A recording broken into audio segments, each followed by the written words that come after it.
Um, like I said, R, Agent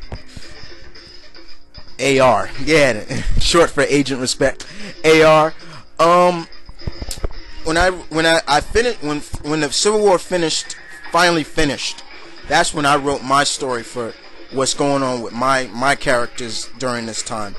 None of my characters were part of the registration. You know, they were neutral and everything. Like how the Thing was. Thing was neutral. He left the country.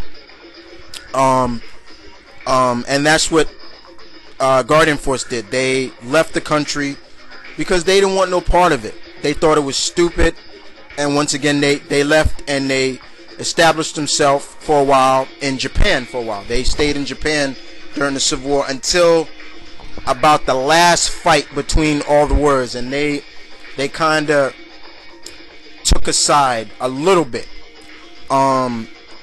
They kind of agreed with what Cap was going with. But since Guardian Force is not partially all-American team, because of them hence being established in Japan, they gained like full citizenship of Japan.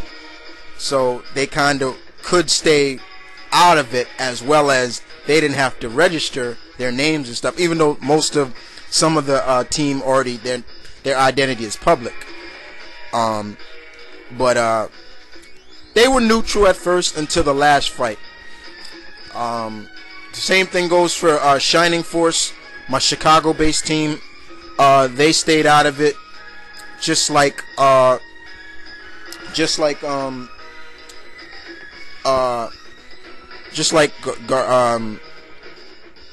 Guardian Force, and my LA-based team, they stayed out of it as well. But the story was great. I tried to write it very well. It came out pretty decent, but I would definitely have to tell it to you someday. AR, definitely. But thank you for the question. Respect. It's always a pleasure hearing from you. Always a pleasure hearing from Lady G. Always a pleasure hearing from anybody. You know, because it's you guys that ask me these questions, and it's always a pleasure. Okay. And now we go to Gabi. Blue Goblin, as always, is always ready with the questions. And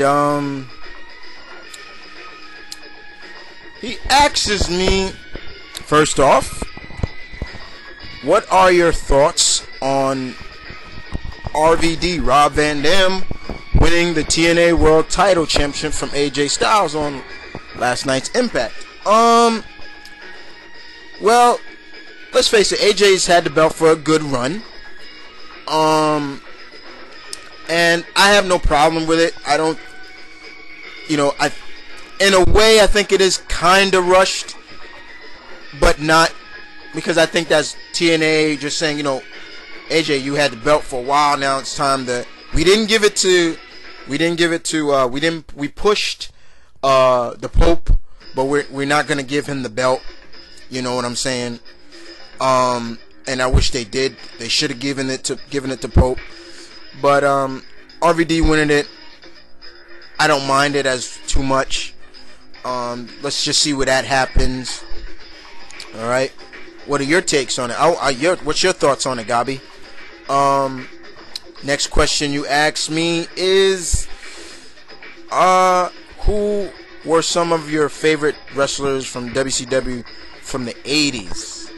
Oh man. Dang. Boy.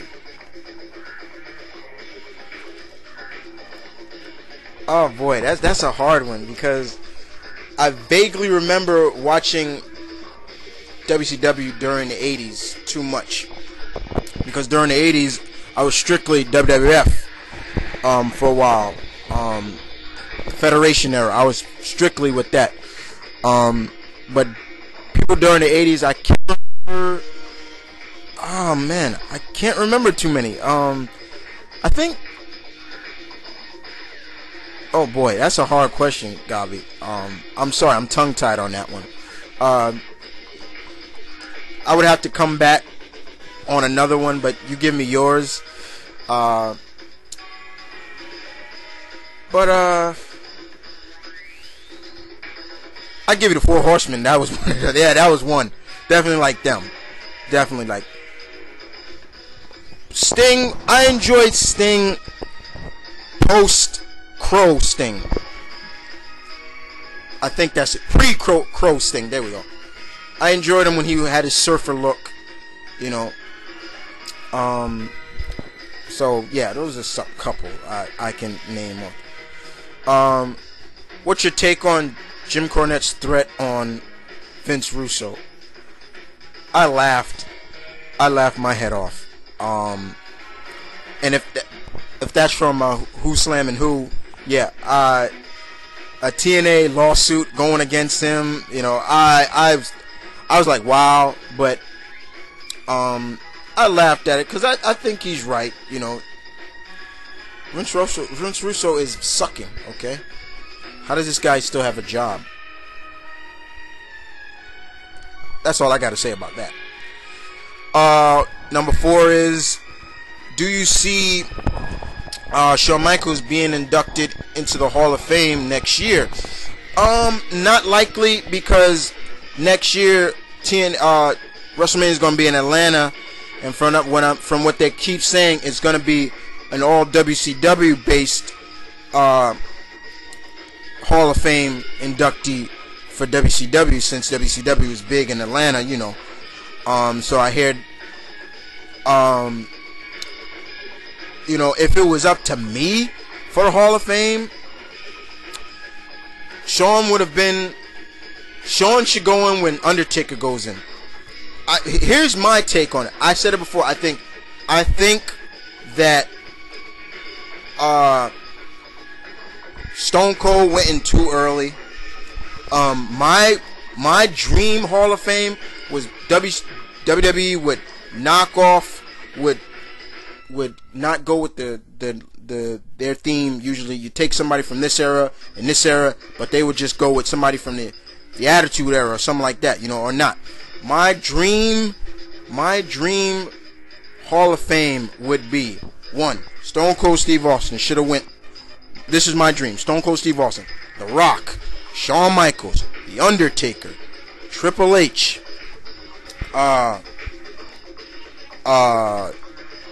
if he ever retires, you know, Jericho, people like that. That's my dream. Mick Foley, you know, you can name some more. That's my dream Hall of Fame inductees. But you know, this is basically, from what I hear, that's just a dream. But from my hear, Gabi, getting tongue tied. But from what I hear, they want to do a WCW based theme Hall of Fame for next year. You know. So there you have it.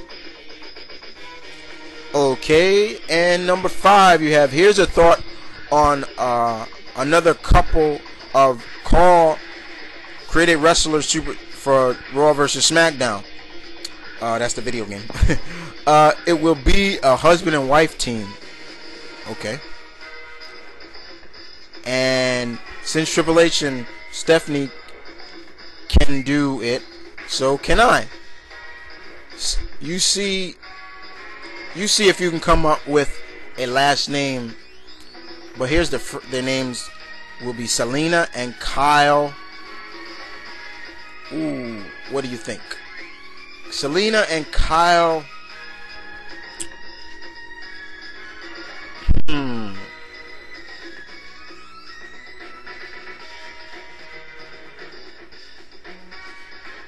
It depends how you make them. If you want them to be rich snobbies, you can go with Worthington. I love that name, Worthington. But if not,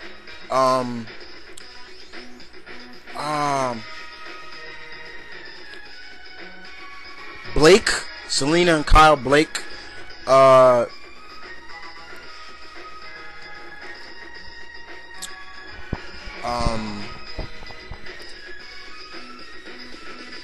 I can even see O'Connor or McDowell or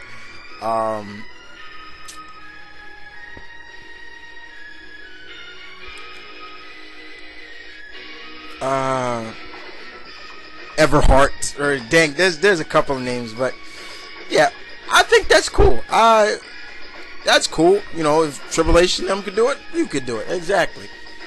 Just keep it coming. Just keep doing your thing, Gobby.